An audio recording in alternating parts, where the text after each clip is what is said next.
Hey guys, welcome to the Pierre? stream. Views from the Vault Sports Talk starts in about 5 minutes. If you guys are here, just drop a like on the video. And let us know you're here in the comments. Yeah, no Pierre tonight. He's busy. Life. Man, I was gonna talk about the Red Sox and everything too. Jeez, he's missing out. Yeah, you definitely talk about him. I got something to say about those dirty Sox. Oh yeah, controversial topic tonight, baby. Absolutely. Oh my lord, I'm pissed. I'm so mad about that. You see Roger's face? That's how I feel. Yeah, dude. Unfucking believable. Crazy, man. The show. It's one of those things too. They kept giving like updates, like, oh yeah, they're in good shape. Early returns, looking good. And then bam. Nope.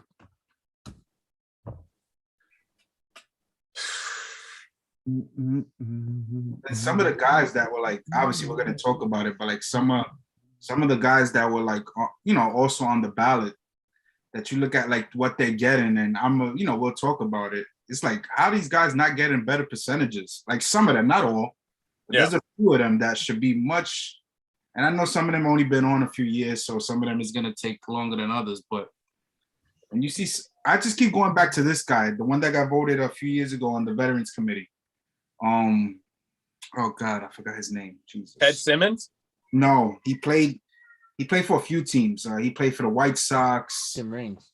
No, not Tim Raines. No. God. Oh, Minnie Minoso? Harold Baines. Harold Baines. Yeah, dude.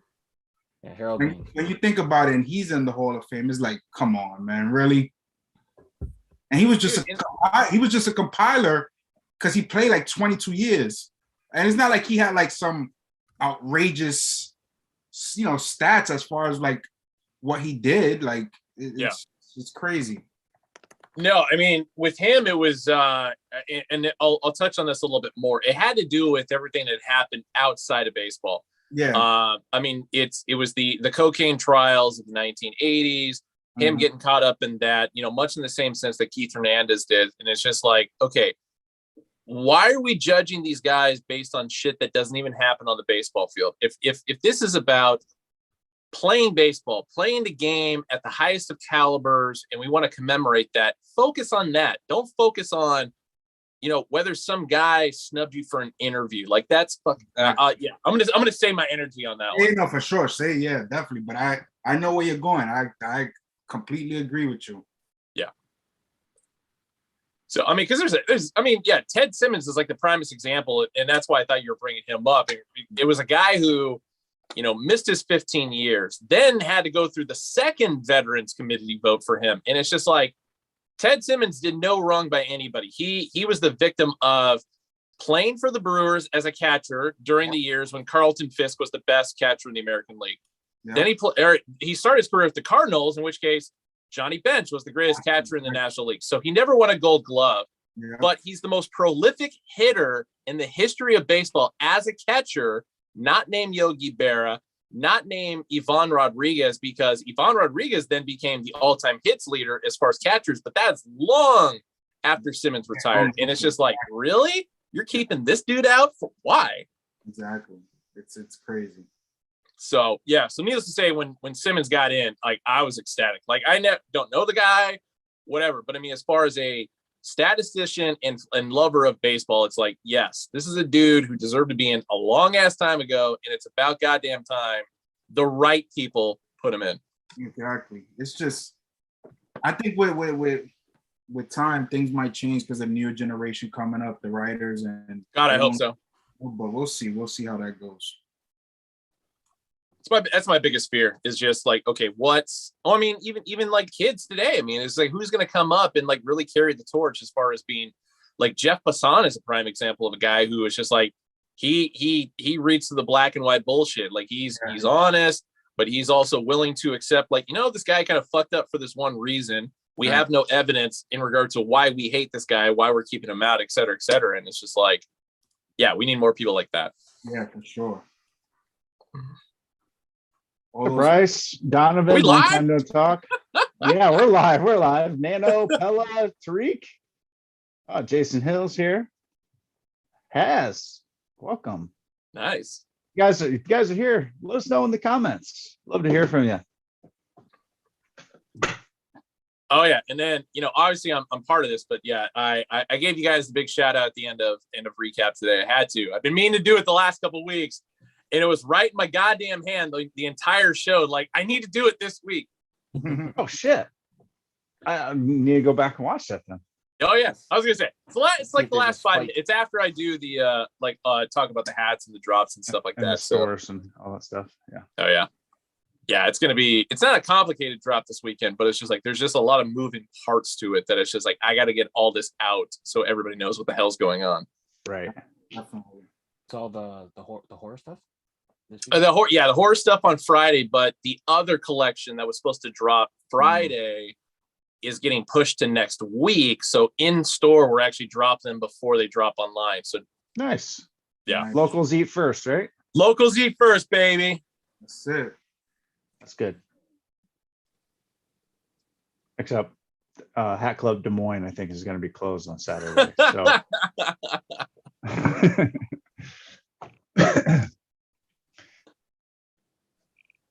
Hat Club Davenport, Iowa. Hat Club Quad Cities. Let's do it. That's still a 2.5 hour drive though. Oh yeah. Hat Club Cedar Rapids. Oh no, that's gross. The city of five smells. Oh my lord. So it's got to be somewhere where there's a baseball stadium nearby at least. So well, I mean, AAA Iowa Cubs right here. Yep. Yep. Dubuque. How about Dubuque? Dubuque is like in the middle of freaking nowhere, man. There's like no interstates to Dubuque. Really? Wow. Yeah, well, maybe right up the Mississippi, but other than that, it's like damn. I'm trying to rattle off any other city I know. Omaha. You do Omaha. Easy. No, I'm talking about Iowa. It's like what? Well, I mean, for my geography, we claim days, it's like, okay, what cities do I actually remember from Iowa? Yeah, we claim Omaha as our own. Why would we let Nebraska have that? Yeah, exactly. And actually, the middle of Omaha is actually not the Iowa, middle, but there's a part of Omaha that's actually in Iowa. Yeah. Carter Lake. Interesting. Yeah, it's because the river moved, but they didn't update the boundary. So here's a question for you, Jason, in regard to Iowa. So a lot of people don't know this about me, but I used to be in musical theater. Me too. Yeah. And I'm trying to remember the name of the city right now. I just the Music Man, which was like one of the ones that we kind of did routinely, but I'm trying to remember what city or town that took place in. Fairfield, it was what? Right? Fairfield, right? Yes, Fairfield. Thank you. Yeah. But I often find myself still singing the songs from that goddamn musical. So yeah, it's an interesting little city, that's for sure. It's a home of the Maharishi Institute. Oh, kind of like in the middle of a cornfield. There's all these Maharishi trying to levitate. Interesting. It's like Oregon back in the day with the oh my god, Netflix made a goddamn documentary about it. I'm trying to remember what the hell the name of that group was. Yeah, no, I mean for Iowa, they stick out like a sore thumb because they got ponytails with the bald heads, their long white robes, and nice people though. Yeah. Donovan, I cannot sing anymore. 20 years of abuse to the instrument doesn't lend itself to singing anymore. But welcome everybody to or Leon can kick us off and kick it over to me, or let's kick it to Ben or something. I don't care. But View Sports Talk on Wednesday. Oh, we got it. Yeah. There we go. Welcome to the vault, guys. View Sports Talk for January 26th goes right now. We got Jason, Leon, Ben, and Kyle in the house today. Today we'll be reviewing the NFL happenings, fresh off of our watch party. So shout out to anyone who who stayed online with us for like 4 hours. Jason gonna be hosting the show today, so hope you guys enjoy. I gotta pick up my mic. Yeah. We're missing the Cap Wonder. He's busy doing his things, and then Neil has some somebody in the family came ill, so please put your thoughts and prayers out to Neil and his family. We miss you, bud, and hopefully you'll be back next week with us. Yes, sir. But that means no Phillies talk this week, so that's good. Oh no, we can't talk about Ben Simmons today. Yeah. Shit. Hey, you owe Shame. $1 in the jar, Leon. All right. For Looney's in the bringing up mail. his name. Looney's in the mail. No, and All it's right. funny because I right before I went live with you guys, I picked up a Derek Coleman 76ers jersey off eBay, and it's just like, oh, and then but Neil's not going to be here, so That's all right. He's got definitely more important things on his mind. absolutely. So, yeah. So we're here to talk. Give our little divisional review. Maybe make some picks for the conference championship games. Ben's already pumped to rub it in our faces, and then we're gonna talk. We're gonna talk Hall of Lame Hall of Lame. baseball. Oh Hall yeah. of Lame. At least in my opinion. But yeah, what do you guys think? I'm excited. The margin of very error excited. on these football games was remarkably fucking close, right? Yeah. It was actually in history the closest total margin of victory in any divisional weekend of Like in ever NFL had history. to be. Yeah. Incredible. Previous margin was 18. I think this weekend was 12, Wow. 12, 13, something like that. Yeah. Maybe a for little 4 more, games. That's Because the crazy. Chiefs And won by then, a touchdown. Yeah. right. Well, but then the 13. other one was 2, one was Okay. 3, one was One was 3. Yeah. Yeah. Yep. So if we do math quick, that's 14. So Yeah. anyway, Crazy still. yeah, I mean every single game ended with a walk-off play. Yeah. Absolutely crazy. I mean the Chiefs. We'll get into it, but Yeah. Shout out to the kickers. well, Shout Shout out out to- to the gamblers and hustlers out there. yeah, lots of close spreads and margins and sweating until the end of the games. That's for sure. Good Lord, man. Well, let's go ahead and jump right into it. Our first game was the Bengals versus the Titans. The one game that actually didn't matter last weekend. But I picked it correctly anyway. So Oh yeah. Jamar Chase is looking like a star, right? He's getting force-fed the ball, right? Yeah. And he's Joe doing stuff with it. Burrows is for missing a whole half of a year with a knee injury, Yeah. hasn't skipped a beat. He's the real deal. Yep. And their coach too. God, I'm blanking Zach on Taylor. his name. Zach Taylor. Zach Taylor, yeah. Thank you. Doing some good stuff there. I think they rushed Henry back too soon. Yeah. Yeah. Yeah. Emergency game, kind of. Yeah, and Tannehill Tannehill needed the help, but needed the help, but Tannehill was Tannehill. Yeah, Tannehill being Tannehill. I had a feeling. Obviously, we spoke about it last week, and I had a feeling. I mean, if you look at the stats of this game, the Titans kind of outplayed them. They gained 140 yards rushing. Yeah. They had 9 sacks on Burrow, but 9. Jesus. Yeah, 9 9. Oh yeah. But I knew the one person that would fuck it up for the Titans was going to be Tannehill. And the first play of the game, he gave a little play action, interception to start the game. I said, "Yep, this game is gonna. It's looking like they're gonna be in trouble." I mean, There's he's our boy always from had, Miami. yeah, he's always had that history. If you're gonna put the ball in Tannehill's hands in big situations, it's not gonna be something good that comes from it. And we've seen that. I mean, the Titans they should have won that game, just like I said, based off all the stats, throughout the game, minus the Tannehill situation. But I mean, the way they played and for the Bengals to still win, it was clearly on Tannehill. Rice brought up the ratings for the games this weekend. That was crazy. The national championship football game for college had 22 million people watch. Yeah. The end of the Bills Chiefs game was at 55 million people. Woo! 90% share in the Kansas City market. That is That is, think about that. That is crazy. 9 out of every 10 TVs 10 that were on that game. That is insane. That's crazy. The Packers 49ers actually had like 44 million. And then this game had like 33 million, and I didn't see the. Still, I mean, this was like the D game of the week, right? As far as the limelight and everything like that. It was the first game of the weekend, and to say that they still got a 30 million, it's still insane. Yep. It's kind of funny because we all accurately predicted that this was going to be the quote unquote most boring game of the weekend. And it still turned out to be an actually decently exciting game. Yeah. It was, and then we got the rest of them. Yeah, which was like, oh, look at that!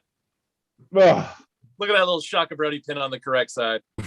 I'm actually glad Pierre's not here for this actual slide, because he would not let us hear the end of how much Rodgers sucks. Yeah. But to be fair, Rodgers did suck. Absolutely. In that game. It's like he was just field looking advantage. To be traded. Home field advantage to the max. He couldn't do it again. Yep. I don't know. This is another example of like a tiger can't change his stripes, and we got fooled into believing it. Us four on the left side, and we're gonna pay for our records. It's Jimmy G and the 49ers. I mean, going into Lambeau when it's like 10 degrees, there was no reason to lose for them to win, except for the fact that Aaron Rodgers on draft night said all these teams that didn't draft me, including the 49ers, are going to regret it, and they're going to pay. And he's a whopping 0-4 against the 49ers in the playoffs. Sounds like they're paying really well. He made his bed with that one, and it's just like there are very few times where like players shoot themselves in the foot by opening their mouth, but Aaron Rodgers on that draft night, and as you said, really emphasize how much the Niners were going to regret. He grew up a Niner fan, etc. Yep. I mean, technically, went to school in their backyard, in the Bay Area, even though he's from Chico, but whatever. But it's just like, nah, we picked the right guys. Yeah. Well, he was the poster child, right, of getting left in the green room. The longest time. Yeah, for the longest time. Yeah, the longest time. I mean, the fact that Jason Campbell, I think, got drafted ahead of him was like really a hard hitting point to that. Yeah. I mean, he's had a great career. There's probably one of the top 5 ever, right? Can't doubt that. But this really cemented, I think, his legacy as a playoff loser. Yeah. He had the tools this year. He had a better than he's used to defense. And he just could not get the job done. You can't score 10 points against the 49ers and expect to win. Yeah. No, yeah, you absolutely. You know what he is? Even though their careers overlapped each other, they kind of played in similar. He's the Peyton Manning of his era. I mean, per se. I would take Peyton Manning over Aaron. Peyton Manning has 2, right? But when I say that, I mean strictly off of how successful they are in the regular season. And I mean, even Peyton, in those Super Bowls that he ended up winning, he didn't play great in them. He struggled. He always struggled in the playoffs. Yep. So it's equated to that when like they're so dominant and great during the regular season, and then when it comes to the biggest moments in the postseason, it's like they just completely flop. They both have, I think, 4 MVPs. So like that's how I kind of look at it. Like he's like Peyton Manning when it comes to not being able to really solidify himself in the playoffs. Well, you know what? He's probably going to follow a similar career path and go to Denver and win a Super Bowl. Probably, yeah. Do you think he's closer? Maybe he might be closer to Dan Marino than he is Peyton Manning. No, he's got one. Yeah, that one is enough to put him slightly over. Well above. Yeah. I mean, I Dan Marino. I mean, the greatest quarterback without a ring. Yeah. And he's a lot better than a lot of quarterbacks that do have rings. Yeah. But I mean, in the eyes of the sports world, he has that ring makes all the difference. Yeah. Yep. How many does Breeze have? One. Breeze has one. Yep. Okay. So would that Breeze and Rodgers are more fair comp. Yeah. but Breeze didn't choke in the playoffs like Rodgers has. True. I mean, his teams would still go out and score 20, 30 points. Yeah. Yep. Just his defenses would give up more than that. I mean, Yeah. if you want to has submit your legacy big as a winning quarterback, you've got to go out and score more than 10 points in a playoff game. Yeah. 10 points at home, regardless of how cold this, you have the home field advantage. We all spoke about Garoppolo. He's never played, and it's not like Garoppolo played a great game either, you know. No. But he's never played in under freezing 32-degree weather. He was dealing with some injuries, and they were only and on top of that, they scored 7 points right off the bat, the Packers. Yep. In the first drive of the game. Yeah. So they were held to 3 points after that for the rest of the game. It's crazy. Yeah. Justin says Breeze has choked. Yeah, sure. All quarterbacks have. Rodgers has choked a lot more in the playoffs than Breeze has. Yeah, because I would say in the case of Breeze, I mean his personal success in those games that they've lost like definitely outweigh the personal success that Aaron Rodgers has had in the games that he's lost. Yeah. Right. Yeah, a lot of times it's either like the refs or some weird that call tax or interference some from- miracle happened. Yeah. Like a lot of times I feel like that wasn't even like up to Breeze. Like Breeze brought him to the point, Yeah. you know, where they should have won or could have won or whatever, and just something happened. It's not like these games where you look back and you're like, yo, what the hell? Like, what the hell happened? Well, worst case scenario, Jeopardy's willing to pay him $15 million a year. So, There you go. all right. Let's see what else we got. So congrats to Ben and Pierre on that last game. Woo! This game was crazy This game too. was fantastic. Like, Yeah. I'm like, oh shit, this game's like over with like 5 minutes left. In fact, Ben even chatted to us. He's like, hey, I'm 5 minutes away from going 3-0 this weekend. And then Brady threw that 55-yard touchdown from out of nowhere. And I'm like, okay, this just got interesting. And then Cam Akers with that fumble. Like Unreal. we knew Stafford wasn't going to pass him. Yeah. 3 minutes left. There's no way he's going to, I mean, they might on third down, whatever. But then Cam Akers on second down fumbles the ball. Buccaneers recover it, tie it up. And Stafford almost fumbled it. Yep. Yes. I am super shocked. Like the Rams were able to pull that off after that huge momentum swing. But man, who calls a QB draw though on the first play? That's crazy. Yeah, right? Yeah. That was like a weird one. I'm like, oh, this ain't going anywhere. And then they went to Cooper Cup twice, and the rest is history. This game and the next game makes me question prevent defense. Correct. Like, why are we doing this? I mean, I understand defenses wear down throughout the game, and we saw that basically in every single game this weekend, right? Yeah. But why are you giving them half of the field? Exactly. It's the stupidest thing ever. Yeah. We're talking about it. Especially when you stop them all game long, and then the final drive, you play a completely different style of defense. Yeah, it just falls apart. I mean, we were talking about it during the broadcast. It was like, are there any like really good safeties left? Like, I feel like that whole area was just like free real estate. Yeah. Well, in the next game we'll talk about, but Matthew got hurt. Concussion. So that definitely changed the game. But anyway, I go with the old Mike Ditka quote: "Prevent defense will prevent you from winning." I mean, that's all it does. Exactly. And no truer weekend we've had in a while that really emphasized that as much as this. And the one thing else I'm going to say about this game, because when I was texting you, I was pissed at Brady because despite what Pierre was texting back to me, Tom Brady looked like fucking shit in the first half. He didn't play well. No, he played fantastic. He had an interception, He had a fumble. Blah blah blah. And I mean, obviously, Hall of Fame Brady, stepped up in the last 5 minutes. And of course, as soon as I text you guys this, that deep bomb happens. But but this was the one game where it's just like I'm betting with my brain more than my heart, and I feel like just based on what the Rams had done to the Buccaneers early in the season. And they proved it the first half. It's just like they're going to fucking run a train on the Buccaneers. I'm okay with that. I'll take the win.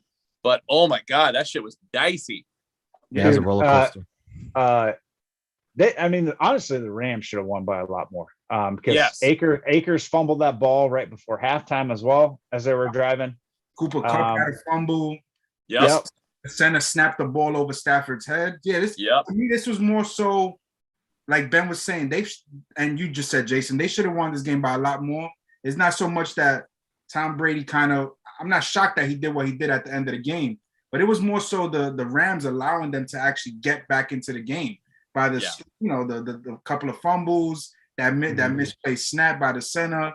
So I knew that going into this game, the Bucs just weren't as good as they were last year, and the Rams are a lot better than they were. Now, to be honest, like the Bucs weren't that great last year. No, they were what? Correct. They were what? 5-7 going into the last. They won. They just caught fire at the end. And they they were just amazing in the fire. playoffs. That was it. Yeah, I think at the right time. Yep. We're really helping I- is their depth, though, right? Like they can have Yeah. a bunch of guys go down and then next guy up. Yeah. You know, whether it's a rehab project or someone trying to revitalize their career, you know, they just had the next guy kind of step up where a lot of teams didn't have that. Now the Rams kind of have that this year with all the guys that they traded for all their picks Absolutely. and whatever. Like they don't have a first round pick for I dude, think the next that 10 front years seven, or whatever it was. that front seven of the Rams, man. Yeah. They gave up a lot to get that, but I think it's paying off well for them because they made Brady look like an average quarterback. Yeah. Oh, big time. Yeah. Like Von Miller's like one of the Brady killers too, right? So Yeah, he is. for them to get what they pay, like a second round pick for him. Like, Yep. Yeah. come on, that's Von Miller, right? And That's nothing. yeah, and then Especially- OBJ came there for free, right? And he's Especially when dividends. the Texans are asking for 3 first round picks for Deshaun Watson, just like that. A second round pick for Von Miller, that's nothing. Yeah. Exactly. That's nothing. Yeah. Exactly. What the hell is Denver thinking? Anyway, I don't know. Wow. the other interesting little stat, I think it's interesting, is that was Jason Pierre-Paul's first loss in the playoffs ever. Yeah. He's 9-1 now Jeez. for his career.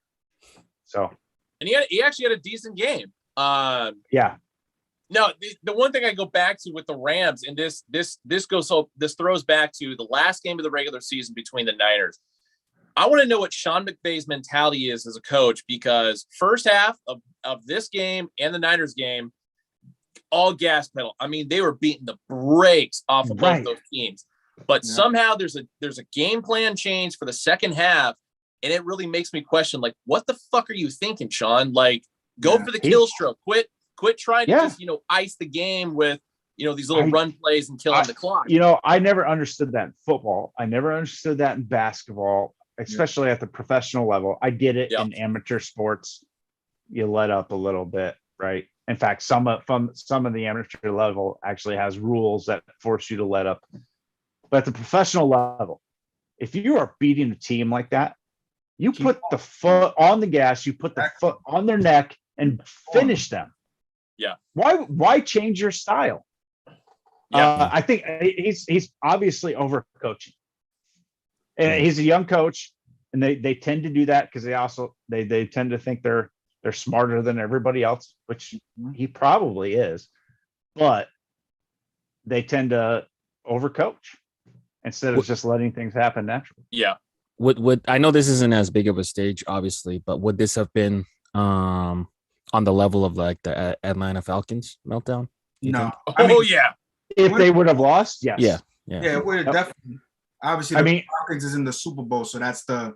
Yeah. I saw some nice memes where the Rams logo was morphing into the Falcons logo. Yeah. And They're getting ready for it. They were like getting ready for it. Yeah. Oh, that last 5 minutes was absolutely crazy. Yeah, it would have been close enough though. They definitely would have came back and lost that game. It actually was not a great game up until the last 5 minutes. Yeah. Yep. But anyway, congrats to Neil and Kyle and Ben. Well, yeah. I thought Brady would outplay Stafford. In fact, he just ended up playing like him. So yeah, no, exactly. now this This was a fucking thriller. game. This was a thriller. this game, oh my God. One of the best games I've ever seen. Absolutely. Ever. Yeah. Ever. And I just got one question. How do you not squib kick that ball? Yeah. Oh my God. The worst thing they Why in the hell would you give Patrick Mahomes any time at all? Yeah. Extra couple seconds. Yeah. You take as much time away from that guy as you possibly can. I think Patrick Mahomes cemented himself as the most dynamic quarterback in the NFL. Yeah. Maybe not the best, but definitely the most dynamic. And Josh Allen, you're a great quarterback. Always call heads. Yeah. He was like 9-0 though going into that coin Yeah, toss he was. or something. Yeah. Yeah. Yeah, there was something like in the last minute of the game, there was what 24 points scored. It was insane. 25. Yeah. It was insane. Just crazy. Jason's bet wasn't looking good because you originally said the Chiefs were going to score 40 on Buffalo. Yeah. And we're kind of laughing at you. Yeah. Well, He's not going to hit it. I said they were going to win by 30. I may have missed that a little bit, but they did have the highest margin of victory this weekend. Yeah. And they did win, and they did put up 40 against Buffalo. You know, it took a miracle, but they still did it. So, we can't take that away from you. But what a wild game, man. Like, it started off hot, score, and then kind of a little slow in the middle. But those last, 3 minutes felt like a half an hour. Yeah. It was God. I mean, it was a half an hour. It had to be close close with all the scores, right? Like, they take a 4-minute TV timeout after every score. It probably was close to a half an hour. Yeah. Yeah. I feel bad because my internet feed was shit for the live broadcast, but it's like the one thing I remember the most from that was when it was especially shitty is you guys, all of us talking, just be like, yeah, after the first two touchdowns, like this game's kind of fucking boring. Yeah. And then go figure, just boom, second half. Out of nowhere. Now this is the game where you could see that at the end there, the defenses were getting tired, right? Yes. Yeah. But what the Bills did in that final drive, like, I got to question the coaching. Like, 13 seconds left. You boot it out of the end zone to not run any time off the clock. Yeah. Patrick Mahomes needs, plus you put it on the 25-yard line, right? Exactly. Yep. Whereas if you kick it off and you kick it to the 5 and force a touchback or force a fair catch, there's an extra 20 yards. Yep. He booted it right out of bounds. He booted it out of the end zone. It wasn't even close. Yeah. Patrick Mahomes has 3 timeouts and needs to go 40 yards in 13 seconds. And you're going to put on a prevent defense, like a deep prevent defense. And all they need is a field goal. Like, I don't understand the coaching there at all. On both sides, right? Gabriel Davis had the game of his life. Yeah. Right. Like, I mean, he couldn't help but being wide open the whole game. And Central, the Chiefs, Central Michigan now has the playoff record for the most touchdowns in a game. They were doubling Stephon Diggs all night, but it is like you said, Jason. The coaching in that situation, you either squib it, or if you don't want to squib, you kick it into the field of play where they have to return it. And if they don't return it, they got to get touched. They can't just down it themselves. They have to. So that's going to take at least 3 to 5 seconds off the clock. Yeah. So you take 3 to 5 seconds off. That's 8 seconds left. Now, granted, they kicked the field goal with 4. Exactly. So he only needed 9 seconds to get down to where they were. Yeah. Like, but still, and defense, you leave Kelsey running up the seam with nobody on him to get that big chunk play that allow them to get into the field goal position. Yeah, but with 3 timeouts, why are you playing prevent, sideline, and deep defense? Exactly. That was the mistake McDermott made. Yeah. Like, it was no reason to be playing that prevent defense in that situation, and that's pretty much. I mean, that cost them the game. You don't give Mahomes that type of entry where he's able to just see Kelsey running up the seam, hit him right on the money, And we know Butker kind of struggled during the game, but He did. You don't. Yeah. He came in clutch at the end there though. Yeah, he came up when it mattered most. So that Yep. this game was. We watched it at the end, and we were just there, just like, holy shit, this happened. It was a lot to process. I mean, like no one even really talks about even that Tyreek Hill touchdown. Yeah. Because even I brought it up. I'm like, did they leave too much time on the clock? And they're like, nah, you got to score the touchdown. Yep. So like that could have been a major thing too. I'm glad you brought up Hill because so the one thing I'll play devil's advocate for in regard to Buffalo, as far as that kickoff, is with Tyreek Hill in the backfield, because the last time he had run the ball back, I mean, he took it like 40, 45 yards. Yeah. So of course the fear probably within that is, oh my God, if Tyreek gets daylight, he's going to break it off, score a game-winning touchdown. So kick it in the back of the end zone, keep it from happening. But I still agree that any kind of a squib to anybody else on the field that wasn't, borderline onside kick would have been way more effective. Absolutely. Yeah, I agree, Andrew. Butker had a rough game. And to put it on his leg at the very, very end of regulation, Very risky. I thought for sure the Chiefs were going to lose, but he nailed that last field goal. That was the best kick that he had all game, right? Like he really did. Him kind of just get like, well, he missed the field goal, he missed the extra point, but the ones he did hit were just barely getting through too. Yeah. Yep. But no, just an absolutely fantastic game. I was sweating. I was this close to having a losing record this weekend until I saw that kickoff go through the end zone. I'm like, okay. Yeah. And then in overtime, you knew with the defenses aggressive. Yeah, as soon as the Chiefs got the ball, it was over. That game was whoever won that toss, whoever got the ball first, that game was going to be over either way. Yeah. Yep. So that's why, Alan, you should probably be cut for calling heads or for calling tails. You never call tails. I mean, it's going to land heads. Kept me from being a perfect 4-0 on the weekend. God damn it. Exactly. You know that coin toss, it's going to land heads 50% of the time. So you always call heads. But tails never fails. Yeah. But this, I mean, there was a lot of discussion after this game about the overtime rules in the NFL. Change them.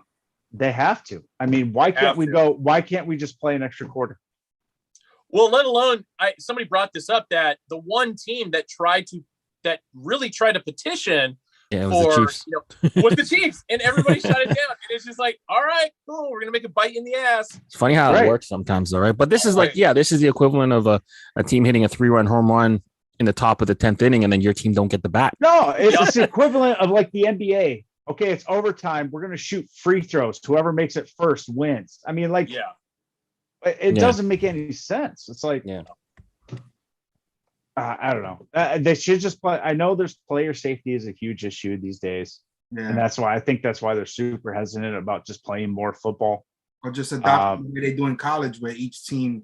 No, that's a terrible system. Oh, no, but I'm saying really, there was people speaking about how they should.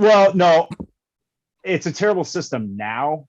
Yeah. Where in the third overtime they just go for 2-point conversions. Yeah, they don't even get the ball at the 25. Yeah. But at the very least, each team should at least get the chance to touch the ball. Correct. Yes, I agree. I don't know. If they don't want to play, I just say play another quarter. You just keep playing quarters until somebody ends one with the lead. I know player safety is a huge issue, but that's what seems fair. I don't know. Would you guys do something like sudden death for the regular season and then do something different for the playoffs? Is that fair, or do you have to have it the same throughout?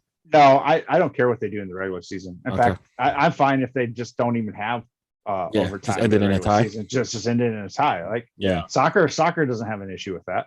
Yeah. Hockey never used to. I mean, right. Now it's the shootout era.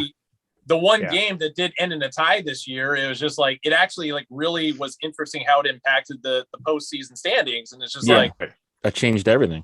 Ties aren't necessarily a bad thing. Like, I know a lot of people hate it, but as far as like how the outcome in the end is, as far as the regular season and as far as the seeding, it's just like, it has its interesting points to it. Yeah. I say you don't even have overtime regular season in the playoff. You just keep playing so somebody wins. Anyway. Fantastic fucking game. So let's go to the weekend review. Oh God. Leon, pull up the rear there with the 1-3. I almost had an 0-4 weekend, man. That was crazy. Yeah, but That final game really affected me and Ben, really. Yeah. So Ben went from 4-0 to 3-1, and Leon went from 0-4 to 1-3 with that game.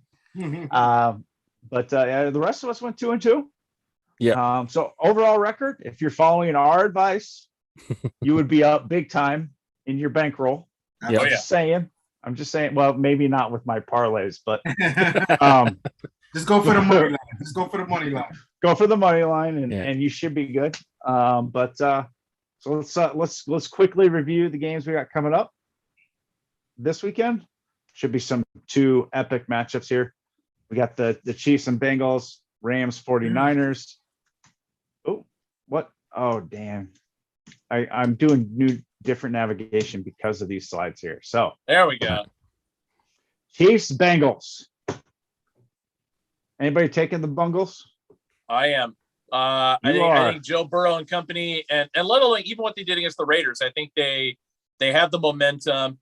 I mean, it's not to say people hate the Chiefs. Like the Chiefs are great all around, but I think the country backing the Bengals is not out of maliciousness, other than how much they may hate Patrick Mahomes' brother and his wife. Oh my God.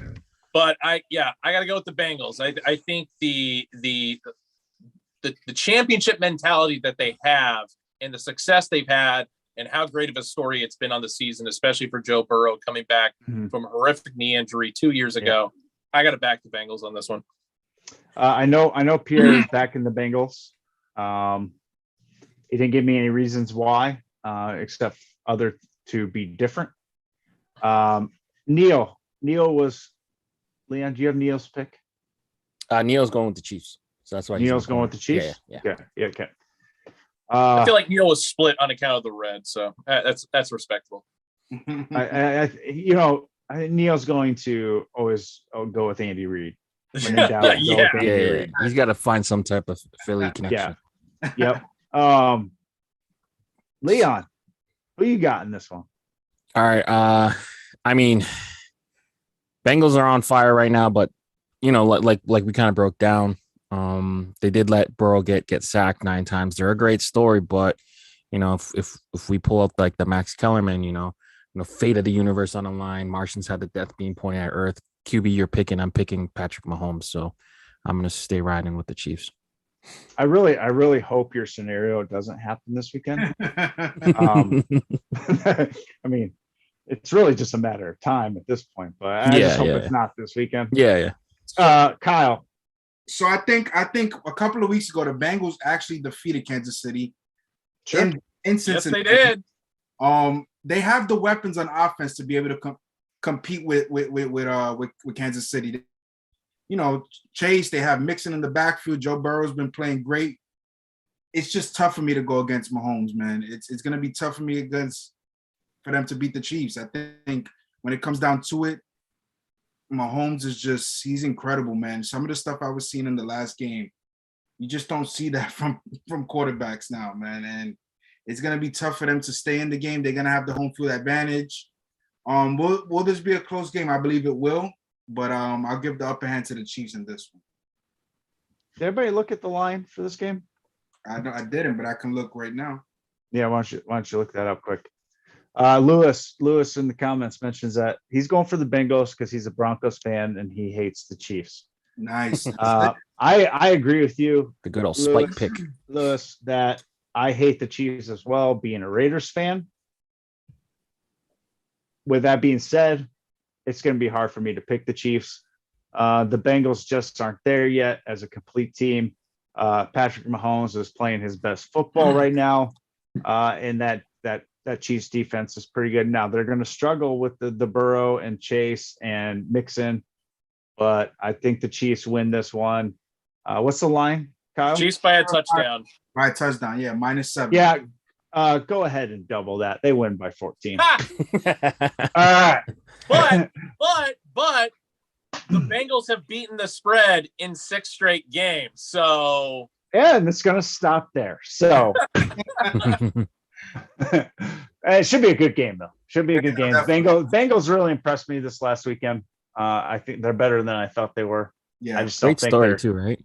Yeah. But yeah, Burrow's coming back from that injury and having the season he's had. It's impressive. And then Chase is just he's going to be a star, man. Or he already is. But Yeah. I just don't think they're quite there yet. You see that story that came out today where the coach of LSU, the one that got fired, told him that he was never going to be a wideout. Yep. Wanting to play. Now you see why he got fired. So Rams 49ers. This is actually a rematch from the last game of the season or week 15. Yeah. Where the 49ers actually bought out about half of SoFi Stadium. So those Rams and Stan Kroenke, they're smart people. They limited ticket sales to greater LA residents only. Oh, that is so fucked up. Savage. Yeah. Savage. Yeah. So it should be a little bit more of a home crowd this go round, but I know Pierre is going with the Niners. Mm-hmm. And so is Neil. Neil is going with the Niners as well. All right. Yeah. Obviously, they didn't give reasons. At least I didn't get a reason from Pierre.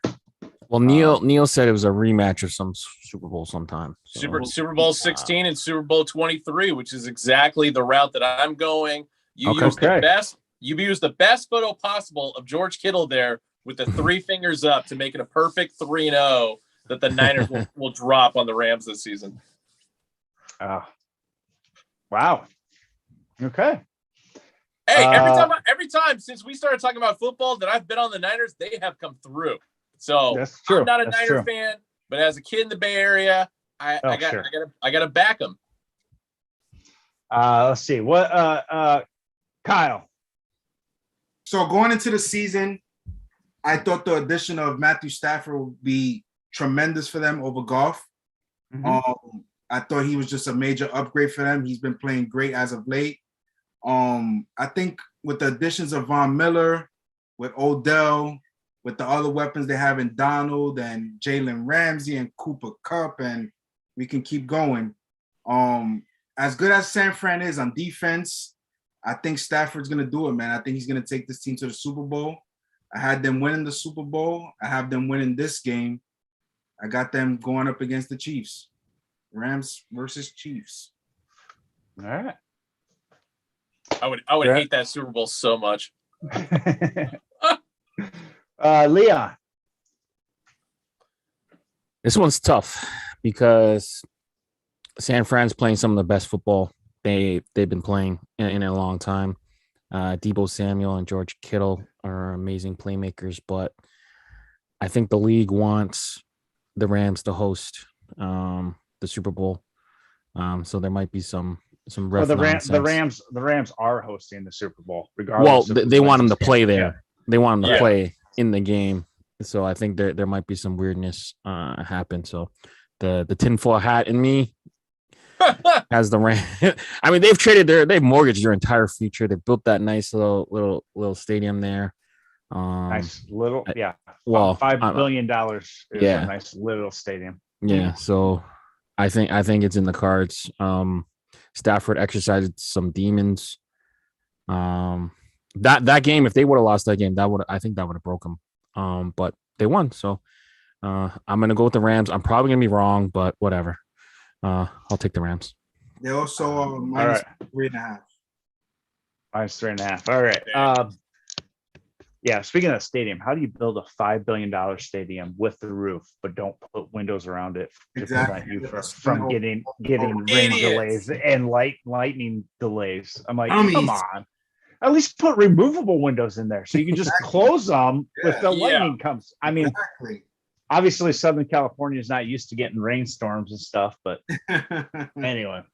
No, at the beginning of the season, I believe I picked Chiefs Rams for the Super Bowl. Wow. It'd be absolutely stupid of me to change that now. Mm-hmm. Rams win by 26. All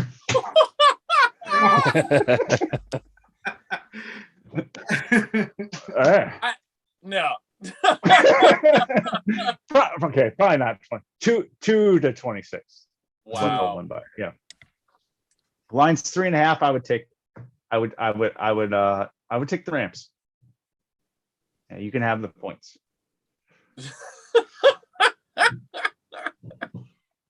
All right. I love the confidence there.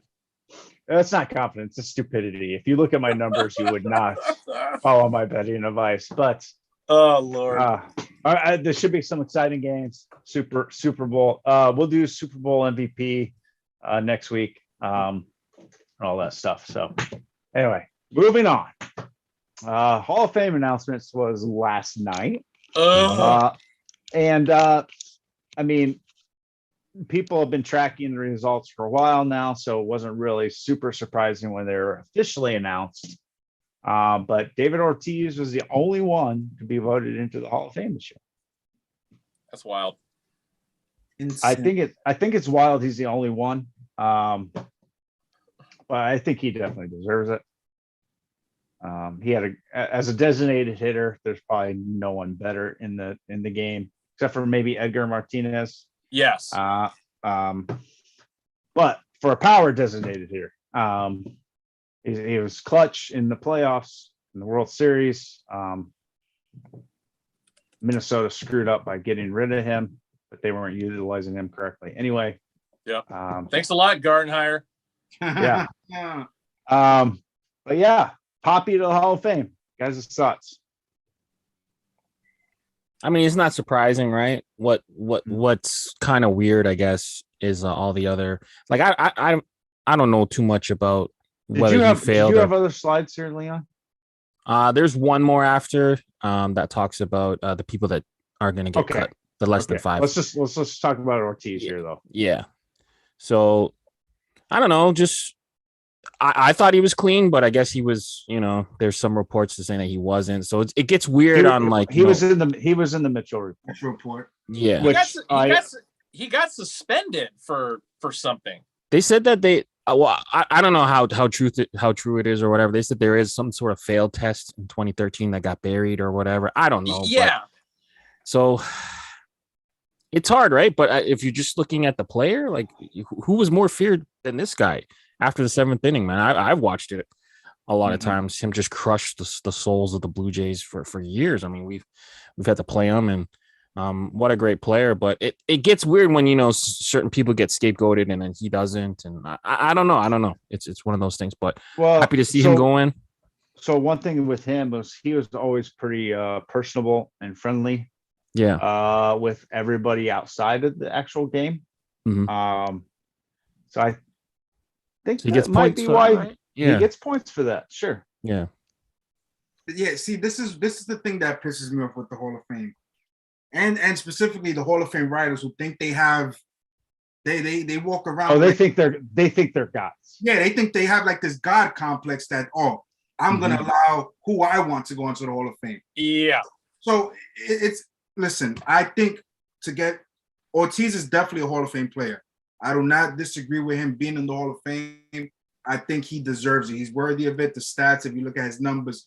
But what pisses me off is that this is almost like a popularity contest. He got in on the first ballot strictly because he was well-liked. He was the lovable teddy bear from Boston that obviously was a great player, but there's no reason that if he's in the Hall of Fame with the allegations that's been tied to him, he was in the Mitchell report. Things have, it's come out that he was in 2003. Other guys were also on that report. It's like, what do we do now? Is now that he's in, are these guys not allowed to be in? Bonds and Clemons, I keep going back to it. They should be in the Hall of Fame 100%. I don't care what anybody says. Those guys were Hall of Fame players. We'll talk about that. Let's just focus on Poppy right now. Yes, focus on Poppy. I just think he's a Hall of Fame player, yes.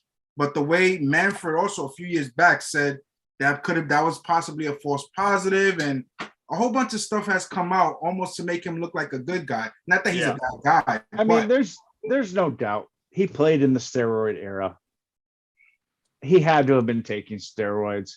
How much or for how long? You can question that. Maybe he just did it to get over injuries, whatever. But it's hard to believe he wasn't taking steroids in that era, Correct. considering pretty much 90% of baseball was. I'm gonna yeah. piggyback on what Kyle's saying in regard to popularity contests, and I'm gonna stick strictly to 2 Hall of Famers for Boston. David Ortiz, like, don't get me wrong, definitely deserved to be in the Hall of Fame. Hell of a guy, hell of a icon for the city of Boston. In regard to what you were saying, Jason, earlier, in regard to the greatest designated hitter of all time, yeah, he has more hits than Edgar Martinez. He has a higher average than Edgar Martinez. He has more home runs than Edgar Martinez, so on and so forth. I didn't realize he had a higher average. That's impressive. Actually, hold on. I might have been looking at the. No, I'm sorry. Edgar's got him on the average. My bad. Okay. By about 35 points. So my apologies for that. That's quite a bit. but sticking with Boston and how great he got along with the media. He's part of the media with Fox. Let's go back to the 80s with Jim Rice. And it took Jim Rice all 15 goddamn years to get in the Hall of Fame just because fucking sham. He never wanted to give interviews. And this is a story I don't really talk about often. During my time when I worked for Major League Baseball, one of my first gigs that I had during that time was actually interviewing Jim Rice and shooting pool with him. And he opened up about it. And to this day, he's still pissed that he got criticized for not giving the media time. I mean, I get that as a former journalist, former sports writer, we had our jobs to do. But at the same time, it's just like, we're talking about a sport. We're not talking about curing cancer or anything like that. We're not talking about something that is like or anything like that to human existence. We're talking about a game. And it's just like, if the guy doesn't want to talk to us this one day, big deal. There's no reason to hold it over that dude's head just because he's a Hall of Famer, but we're still going to screw you because of all the interviews that you nixed us on. Because we don't like you. Yeah. We don't like the way you It's just and then but it's still crazy to me that the few guys who have been lucky enough to get into the Hall of Fame on the first ballot, and the fact that the speculation and positive test that David Ortiz had back in 2003 that he admitted in an article back in 2017, and yet a guy like Jeff Bagwell, who never tested positive for anything, he came under scrutiny. Craig Biggio, who, why the hell would anybody think that skinny white dude is taking anything? He got canned, till the next season as well. And it's just like, why David Ortiz? Why as the Baseball Writers Association of America, are you guys making it so apparent that it has little to do with their numbers on the field and has to do with the personal connections you made with the player? Like, which is absolutely ridiculous. Like, yes. Because you're voting to recognize the player for his skills on the field. Yep. Mm-hmm. But yet you're holding it against them for their off the field personalities and traits and whether I wholeheartedly swear that Barry Bonds is not in the Hall of Fame right now because he basically said fuck you to the press so many times. Absolutely. I mean, that, and he had a whole laboratory cooking up secret drugs that couldn't be detected by tests. He was the poster child for the steroid era, right? He saw what was going on with McGuire and Sosa, and he said, "Fuck that shit! I'm going to do that and bury those guys." Yeah. I mean, that was just his personality, win at all costs, and it cost him.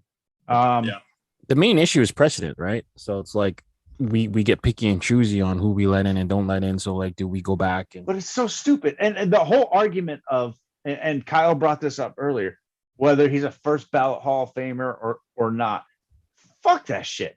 You're a Hall of Famer or you're not. You're not. Yeah. This whole first ballot, I'm not going to put you on the first ballot, but I'll vote for you next year. Horseshit. Garbage. Or like a guy will get 50%, and by the time at the end of his 15, he gets in, like Jim Rice. Like, exactly. What changed in that 15 years of him not playing made him a Hall of Famer all of a sudden, or didn't make him a Hall of Famer? It's must so have had to buy a lot of dinners or something.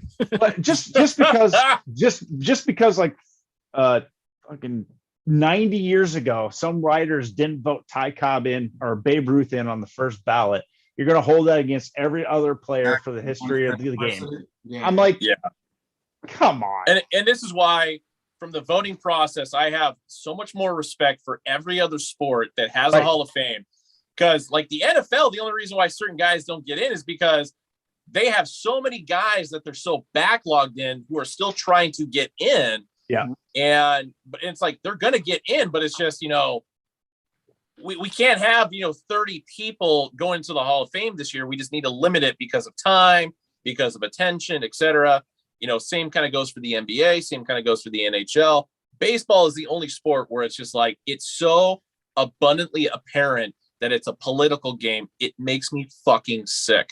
And it's all writers too, right? And I fucking love baseball. They're all writers. All writers. So it's no former players. It's no current Hall of Fame members. It's no BW, whatever, AA or whatever. The only time that former player on the Veterans Committee. It's on the Veterans Committee. Yeah, they have a couple of former players and coaches and that will come up. What is that like 5 years after they're off the ballot or 10 years after they're off the ballot, something like that. Yeah. So that's the thing, man. But Barry Bonds not going to get even on that because most of those players fucking hate him. Exactly. So, but like you cannot. I saw a stat, and I think Ben, you might have tweeted this one or retweeted it. But if you count all of Barry Bonds' home runs as outs, he still has a greater career on base percentage than David Ortiz. Correct. Yeah. That's basically take away 800 at bats from that guy, 800 hits from that guy, and he still has a better on base percentage. That's insane. It's insane. But whatever. Yeah, Barry Bonds. Clemons not getting in the Hall is an absolute shame to me. Mm-hmm. He was the most dominant pitcher in the game for probably 10 years. Yep. 20 strikeouts. How many times? 2 or 3, something like that. Yeah, he took steroids. Multiple Cy Youngs, 6 or 7 Cy Youngs. He took steroids, but look at all the freaks of natures he was facing on a night in, night out basis. When you take steroids too, and it's super hypocritical for me that these writers won't vote in these users that use steroids, but yet Bud Selig, the guy who oversaw all of the steroids and basically turned a blind eye to it until America said, stop that shit. Exactly. Is in the Hall of Fame. That's why this whole baseball Hall of Fame is a big pile of horse shit. Exactly. Yeah. You have managers in the Hall of Fame. I will say going to Cooperstown, if you can do it, do it. It's a great baseball history lesson. But the criteria and how to get into the Hall of Fame if you're not buying a ticket is absolute garbage. Exactly. You have Bud Selig in the Hall of Fame. You have former managers in the Hall of Fame that benefited from those players that allegedly took steroids, and now you're gonna pretty much blackball them when you gain all this money, all this attention from those players. Now you just looked at they're black sheep now. We keep them away. Yeah, they got scapegoated. Yeah, that's crazy. We're literally talking about probably arguably the best hitter and one of the best pitchers of all time. Yeah, correct. You cannot tell the story of baseball without these two. Obviously, I didn't see guys, in the 7, Hank Aaron, Willie Mays, Joe DiMaggio. I never seen those guys play, obviously. Barry Bonds is the... if you saw them play side by side, it wouldn't even be a comparison. Yeah, Barry Bonds is the best baseball player I've ever seen. Because people forget that he was incredible as a defensive player. Yes. And he was also, in his younger days... He had absolute 30 guy for an arm. Yeah, he was a 30-30 guy. He can do it all. When he allegedly took steroids, he just became fucking God. I mean, he was like... Yeah, he put the game on rookie mode, basically. Yeah, he was otherworldly. But he was already a good player. Yeah, he was already... That's the thing. He couldn't stand the attention that Sosa and McGuire got. He said... If 1998 hadn't happened... Yep. Yeah, he may not have gone that crazy. He might not have gone that crazy, and he'd be in the Hall of Fame. Exactly. When they walked him with bases loaded, bottom of the 9th, like, come on, dude, man. Yeah. If that don't tell you something about him, the steroids are just going to be an excuse to the writers because they don't want to come out and say, "Yeah, we just don't like the assholes. We're not voting for them." Exactly. Yeah. Anyway, all right. So moving on, we'll go to the other end of the ballot this time. So it looks like quite a few guys are not going to be able to stay on the ballot. Yeah. So under 5, you're out. Under 5, you're out. The big surprise here for me is probably Lincecum. Oh my God, I'm so fucking pissed about that one. One and done, right? One and done. Right. Yeah, he's gone. But it is the Hall of Fame, not the Hall of 4 very good years. Or 4 excellent years. Sorry. Yeah. The rest of them, like, I mean, they're good. Not really players. surprising. Yeah. I mean, Howard, I'm surprised Howard didn't get a few more votes because he was like the first baseman of the, late 2000s. And I don't know. AJ Przinsky. That was another one. He's kind of a dick though. So. Who voted him in though? I mean, he might have got one vote. 5%. There's 400. Definitely votes. somebody in Chicago. There's 400 votes, so he would have gotten looks like 2. Might have been Michael Barrett. Yeah. Mm-hmm.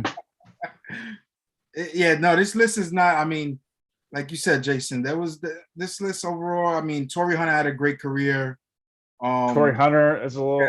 I mean, he made the 5, and that will continue to go up until he doesn't make the Hall of Fame at 15. Teixeira was a pretty good player in his career. Teixeira was one of those that were like completely blackballed by steroids. Yeah. There was no chance he was getting it. Yeah. Morneau, before he had those concussion issues, he won an MVP. He was a good player. But as far as I think if Prince Fielder had continued on the kind of the path he was on, if he didn't get that neck injury, we wouldn't have known. Possibly, but other than that, I don't really. I just want to throw some other guys if you don't mind, real quick. Yeah. So obviously, we also know Kurt Schilling. He's gone. Finally on the ballot. Scott Rowland has 63.2%. So he's probably gonna go up like you said, Jason, as the years go on. I think he has a few years left. He doesn't have many. Yeah, not many. Maybe 3. I think this was his 13th year. I think. So he's got 2 more years. Todd Helton was at 52%. That's a shame. Billy Wagner at 51, Andrew Jones at 41. And one I've always had an issue with, and I know there's also been talk about him possibly being connected. Oh, no, I'm sorry. Not this guy. I'm sorry.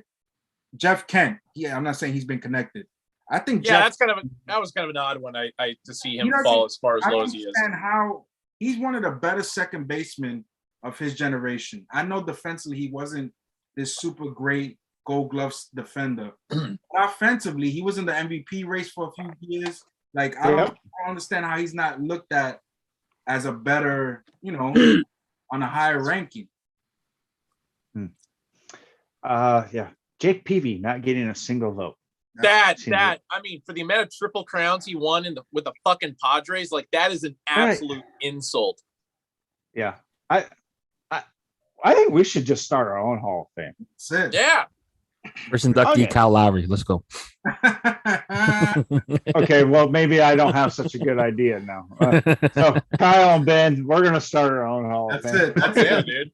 I'm gonna come to the defense as an Oakland A's fan. I'm gonna come to the defense of Tim Lincecum because I know you said it's a 4-year window, which I don't disagree with. But if we grand total his numbers, not 9 years that he only played, and it seems like he played for much longer. Right. 2 Cy Youngs. He finished pretty high in the MVP votes at the same time. 3 strikeout records, 3 World Series rings.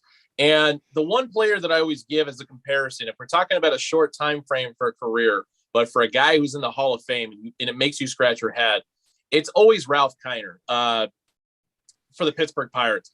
I mean, granted, he did lead the lead in home runs for about 6 straight years. But we're talking about a guy with like a borderline 260 average, and he only played for 11 years. And granted, he did start his career after World War II because, he fought over there. But he only finished in the top 5 for MVP for 1 year. He made a bunch of all-star games, but, if we're talking about short period of time guys who are in the Hall of Fame, that's the one guy I always have to bring up because we just hammer it, the details of a person's career, and it's just like, Lincecum played for 9 years, but it's like for those 9 years, the man was a fucking legend. For those like middle 5 years, he was the fall off was just so steep. Lights out. I agree. Well, He had was a guy that 150 was never supposed to make it though. That He was frame, that tiny. 155 pound frame. There was no way he was going to play a 20-year career. Yeah. Throwing as hard as he did. Like, Yeah. The 3 Cy Youngs is what it. I do think his career was too short to warrant the Hall of Fame, but it is 3 Cy Youngs. Like, Yeah. how do you keep a guy with 3 Cy Young awards out of the Hall of Fame? Bingo. Who else are you going to give it to? Yeah. And for him to not even get, he must have gotten like 12 votes. I'm like, out of 400 people. When you also, it's like, I think personally, you shouldn't look so much at the amount of time you played, more so the amount of time you did play. But if you were dominant, I always look at Terrell Davis in the NFL, right? Yeah. He didn't have a super long career, but for the amount of years he played, boy, was he was the best in the game. He was the best in the game. So I think they should also look at that. Like, yeah, if you had an 8-year career, okay, but if that 8-year career was, like you said, Jason, he had 3 Cy Youngs. I mean, he was the best pitcher in baseball. Exactly. From like 2011 to 2000. Wait, no. Probably like 09, 09, 08. 09 to 13. Yeah, give or take. Yeah. He didn't have a huge role on that last Giants World Series team. He was still there, but bullpen guy. Yeah. I don't know. Professor Hatter, bold prediction: there will be no one elected to the Hall of Fame 2023. That is not such a bold prediction. It's not that bold if you look at the next class potentially. Yeah, the next class. I was looking at it. It was not great. Maybe Carlos Beltran gets a consideration, but he's not going in first ballot. Oh, and in regard to Linscomb, we didn't even mention the no hitters that he fucking threw. Holy shit! At the tail end of the steroid era, nonetheless, and he's 155 pounds. Like, but we can all guarantee that Buster Posey's ass is going to get in on either first or second ballot. Yeah, but he's got that smile. Like, oh my god. I don't know. I this year has me absolutely convinced that the Hall of Fame is a big giant crock of shit. Yeah, 100%. I got friends that are on the BBWAA, longtime friends. They all voted for Clemons. They all voted for Bonds, et cetera, et cetera. So because they actually know baseball. Correct. And we're talking one of them, Susan Slusser, who was the president of the BBWAA for a season. Yeah, I mean, there are some writers who are realistic about all this stuff that's going on. And especially the turning point for them and their attitude was as soon as Selig got elected to the Hall of Fame, fuck that. All my opinions on any of these steroid guys are out the window because we let that shit in. Boom. You got to throw the steroids out. You just got to compare them to the other players in their era. Yeah. If they were a top player at their position at basically at any point in that time, they've got to be considered for the Hall of Fame. Mm-hmm. And if Bonds and Clemens were the top players at their position for many years in that era, they should be in the Hall of Fame. Absolutely. Yeah. I feel bad for this.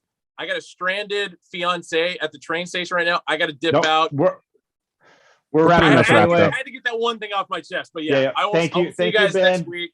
Take care. Pick up the fiance. She's way more important than we are. Oh, so yeah. Finish strong, fellas. All right.